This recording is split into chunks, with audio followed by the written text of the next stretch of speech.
Hey guys, welcome to imaginary story. Hope कि आप सब अच्छे होंगे। तो गाइस बढ़ते हैं हमारे 4th एपिसोड की तरफ। ऑफ कोर्स आपने 3rd एपिसोड तक देखा होगा। अगर आपने नहीं देखा है तो सारे एपिसोड के लिंक हमारे डिस्क्रिप्शन में है, तो जाएं और जल्दी से देखें, देन आपको आगे की स्टोरी समझ में आएगी।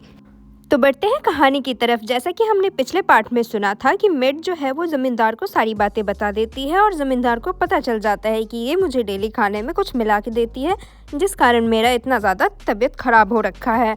तो वो सीना के ऊपर बहुत ज़्यादा गुस्सा करता है और उसे मारने की कोशिश करता है, पर वह काफ़ी वीक हो गया रहता है। वो अपने बंदों के द्वारा उसे बहुत ज़्यादा पिटवाता है और फिर उसे कैद कर देता है। दोस्तों, एंजेलिना ने कुछ लोगों को उसके घर पे काम पे लगवा दिया था ताकि वो इसके ऊपर नज़र रख सके, अगर आगे कुछ हो तो उसको पता चल सके। तो उन्हीं में से एक नौकर जाता है एंजेलिना को और सारी बातें बता देता है। एंजेलिना भी और वो लड़का भी परेशान हो जाता है कि सीना को कैसे बचाए। फिर वो लोग गाँव वालों के साथ मिलके हमला कर देते हैं ज़मींदार के घर पे। फिर वो लोग काफ़ी मुश्किल से लड़ाई करते हुए सीना के कमरे तक पहुंचते हैं और उसे बचाते हैं, और वो ज़मींदार को भी जान से मार डालते हैं बस, और सीना को लेके भाग जाते हैं।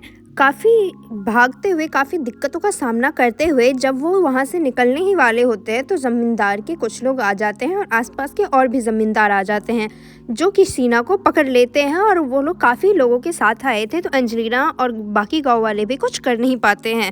वो लोग बोलते हैं कि ज़मींदार तो मर गया, अब इसे भी उसके साथ ही जलाया जाएगा। गाइस, आप लोगों ने पढ़ा ही होगा हमारे हिस्ट्री में कि पहले जब किसी का भी हस्बैंड मरता था तो उसकी वाइफ को भी उसी के साथ जला दिया जाता था।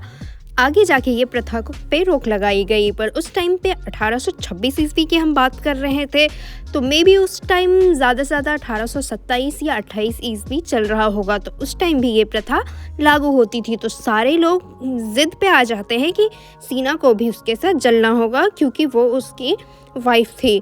पर गांव वाले मानते नहीं हैं इस चीज़ के लिए। उन लोगों में काफ़ी ज़्यादा बहस होती है, पर फिर भी वो लोग ज़बरदस्ती सीना को पकड़ के ले जाते हैं, उसके साथ जलाने की कोशिश करते हैं।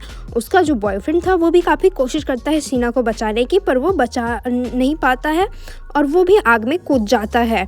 पर दोस्तों, उसी टाइम सीना का पापा, याद होगा दोस्तों आपको, वो जो फॉरेनर ब्रिटिश शासक का गवर्नर था, जो सीना का रियल डैड था, वो आ जाता है और वो अपनी बेटी को बचाने की कोशिश करता है। हाँ दोस्तों, शायद उसे अपनी गलती का एहसास हो गया होगा या फिर उसके पापा का प्यार जग गया होगा। देन वो आता है और सीना को उसमें से बचाता है और उसके बॉयफ्रेंड को भी बचाता है। फिर वो सारे गांव वालों को धमकाते हुए उसे अपने घर ले जाता है। उसकी वाइफ उसे देख के काफ़ी शॉक हो जाती है और वो लड़ने लगती है, पर जब उसे पता चलता है कि यहाँ पे ये सब कुछ हो रहा था, उसकी वाइफ भी दिल की अच्छी होती है, तो वो सीना को एक्सेप्ट कर लेती है। फिर गांव वाले भी कुछ बोल नहीं पाते हैं क्योंकि उनके पास काफ़ी ज़्यादा पावर थी। पर वहाँ का जो सबसे बड़ा ज़मींदार था, जो उन सब ज़मींदारों का हेड था, उसे बहुत ज़्यादा गुस्सा आता है। उसे लगता है कि इन लोगों ने हमारा अपमान किया है। फिर वो लोग काफ़ी सारे लोगों को लेके उस गवर्नर के घर पे आ जाते हैं और हमला बोल देते हैं। रात का समय होता है, रात को वो लोग हमला करते हैं, तो गवर्नर भी बैकअप नहीं मंगा पाता है और वो लोग फिर सीना को पकड़ के ले जाते हैं। दिन में जब सबको ये चीज़ें पता चलती है तो गवर्नर भी अपने आदमियों के काफ़ी सारे लोगों को लेके जाता है उस ज़मींदार के घर पे और सीना को ढूंढने की कोशिश करता है, पर सीना उसे कहीं भी नहीं मिलती है। सारे लोग परेशान हो जाते हैं, उसका बॉयफ्रेंड भी परेशान हो जाता है। उसे तो उन ज़मींदार के लोगों ने काफ़ी ज़्यादा पीटा होता है, वो बेचारा बिस्तर से उठ भी नहीं पाता है, कुछ कर भी नहीं पाता है, और वो बहुत ज़्यादा पछताता है कि काश मैं सीना को बचा पाता। फिर दोस्तों, एंजेलिना और सीना का डैड भी उसे ढूंढने की काफ़ी कोशिश करता रहता है। सब लोग पूरा दिन उसे ढूंढने में बिता देते हैं, पर शाम हो जाती है, एंजेलिना का कुछ पता नहीं चलता। रात होते ही एक जगह से काफ़ी ज़्यादा धुआं उठता हुआ दिखता है। सब लोग उस ओर देखने लगते हैं जहाँ पे एक घर जल रहा होता है, जहाँ से बहुत ज़्यादा धुआं होता है। दूर दूर तक लोगों को वो धुआं दिखाई देता है। फिर सब लोग भागते हुए उस आग को बुझाने की कोशिश करते हैं, पर अंदर से सीना के चिल्लाने की आवाज़ आती है। हाँ दोस्तों, उन जालिम ज़मींदार ने सीना को उस घर में जला दिया था। वो बेचारी जलते हुए, तड़पते हुए चिल्ला रही थी कि कोई उसे बचाए, पर सब लोग उसे बचाने की कोशिश करते रहते हैं। दोस्तों उस घर में पूरी जगह आग फैल चुका था। सीना के पापा भी उस घर में कूद के उसे बचाने की कोशिश करते हैं, पर सब लोग उसे पकड़ के खींच लेते हैं क्योंकि वो घर बुरी तरीके से जल चुका था और सीना की भी चिल्लाने की आवाज़ बंद हो गई थी। सबको पता चल गया था कि सीना अब नहीं रही, वो जल के मर चुकी है। दोस्तों सब बहुत ज़्यादा उदास हो जाते हैं, सबकी धड़कनें एक सेकंड के लिए रुक जाती है। एंजेलिना और सारे गांव वाले काफ़ी उदास होते हैं। किसी तरह वो लोग उस आग को बुझाते हैं और फिर सीना की बॉडी को लेके आते हैं और उसका अंतिम संस्कार करते हैं। एंजेलिना इतनी ज़्यादा दुखी होती है कि वो भाग जाती है। किसी को भी पता नहीं रहता है कि वो कहाँ गई।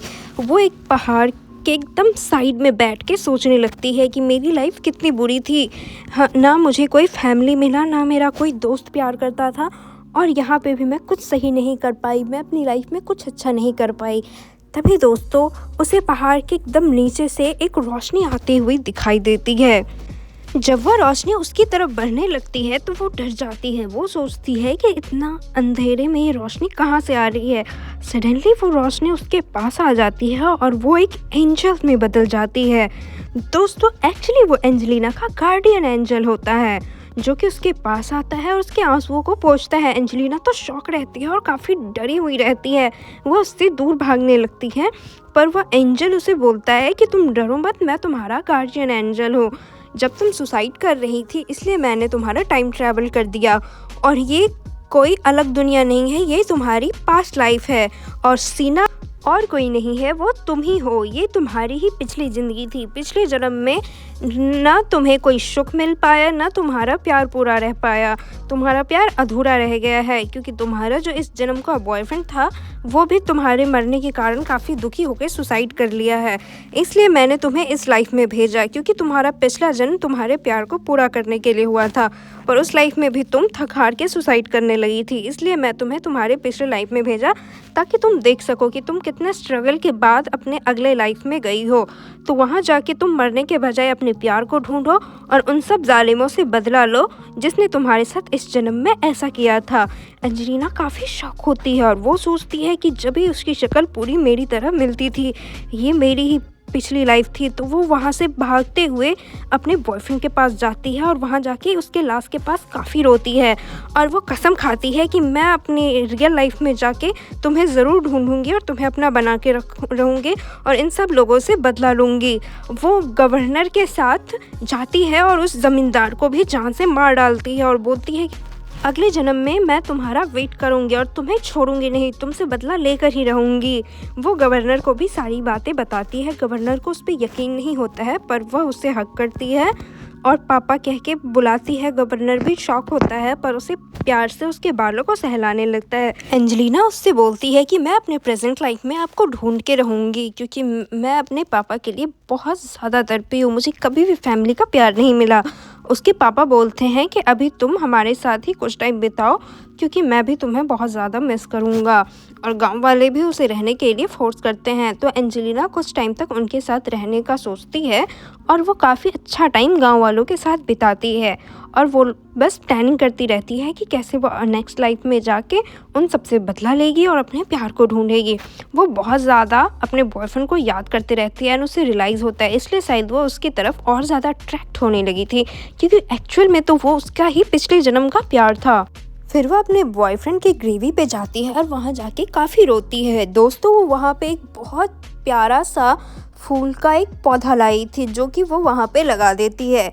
एक्चुअल में दोस्तों वो एक ऐसा पौधा था जो कि काफ़ी साल तक टिका रहता है और काफ़ी बड़ा पौधा बन जाता है, एक बड़ा पेड़ बन जाता है। तो दोस्तों ये यही सोच के लगाती है कि नेक्स्ट लाइफ में अगर मैं जाऊं तो क्या पता ये पेड़ बचा रहे तो मैं अपने बॉयफ्रेंड की ग्रेवी को ढूंढ पाऊंगी और शायद इसकी मदद से मैं अपने बॉयफ्रेंड को भी ढूंढ पाऊँ। वो सारी चीज़ों को अपने फ़ोन में कैप्चर करती है ताकि उसे कुछ हेल्प मिल पाए। फिर वह उस एंजल से मिलने उस पहाड़ पे जाती है और उससे पूछती है कि मैं कैसे वापस टाइम ट्रैवल करके अपने टाइम में जा पाऊंगी। तो एंजल्स उससे बोलता है कि तुम जिस नदी के पास से गांव वालों को मिली थी उसी नदी में जाने के बाद तुम वापस टाइम ट्रैवल कर पाओगी। फिर एंजेलिना गांव वालों के पास जाती है और पता लगाने लगती है कि वो कौन सी नदी के पास मिली थी। गांव वाले उसे उस नदी के पास ले जाते हैं और सारे गांव वाले काफ़ी इमोशनल हो जाते हैं क्योंकि वो एंजेलिना को जाने नहीं देना चाहते थे, क्योंकि एंजेलिना ने उनके लिए बहुत कुछ किया था। एंजेलिना को भी गांव वालों से काफ़ी लगाव हो गया था। वो गांव वालों से बोलती है कि मैं ज़रूर अपने अगले लाइफ में आप लोगों को ढूंढूंगी और आप लोगों से ज़रूर मिलने आऊँगी, आप लोग चिंता ना करें, मिलते हैं हम अपनी अगली लाइफ में। यह बोल के वो नदी में कूद जाती है। और दोस्तों बस यहाँ पे सीन कट होता है और एंजेलिना की आँख खुलती है, जहाँ वो एक हॉस्पिटल में रहती है। और दोस्तों वो इंडिया में नहीं बल्कि लॉस एंजलिस के हॉस्पिटल में रहती है, वहीं उसकी आँख खुलती है। और जस्ट वो वही दिन रहता है जब पुलिस वाले उसे ढूंढने आए रहते हैं। वह सडनली उस नदी में पुलिस वाले को मिल जाती है। पुलिस वाले उसे ले जाके हॉस्पिटल में डाल दिए रहते हैं। एंजेलिना को तो एक पल के लिए लगता है कि कहीं ये उसका सपना तो नहीं है, पर दोस्तों उसके बैग में बहुत सारी ऐसी चीज़ें थी जो कि हमारे इंडिया से रिलेटेड थी। देन उसे यकीन हो जाता है कि वो रियलिटी में टाइम ट्रैवल करके वापस आई है। उस दिन तो दोस्तों वो हॉस्पिटल में ही रहती है। फिर वह उठती है और अपने बॉयफ्रेंड को खोजने की कोशिश करती है। वो अपने फ़ोन को ठीक करवाती है क्योंकि उसका फ़ोन ऑन नहीं हो रहा था। जब वो फ़ोन ठीक करवाती है तो उसमें काफ़ी सारे पिक्चर्स होते हैं, जिसमें उसके बॉयफ्रेंड के भी पिक्चर रहते हैं। वो उस पिक्चर की मदद से अपने बॉयफ्रेंड को ढूंढने की कोशिश करती है। तो दोस्तों आज के लिए बस इतना ही, मिलेंगे हम अगले एपिसोड में अगली स्टोरी को लेके। दोस्तों अगले एपिसोड में हम जानेंगे कि क्या एंजेलिना अपने बॉयफ्रेंड को ढूंढ पाती है या फिर गांव वालों को ढूंढ पाती है, और कैसे वो बाकी के ज़मींदार से अपना बदला लेती है। ओके दोस्तों, thank you so much, take care, bye bye. यहाँ तक हमें सुनने के लिए धन्यवाद। आगे की स्टोरी काफ़ी इंटरेस्टिंग होने वाली है, तो मिलते हैं आगे की स्टोरी में। Bye bye.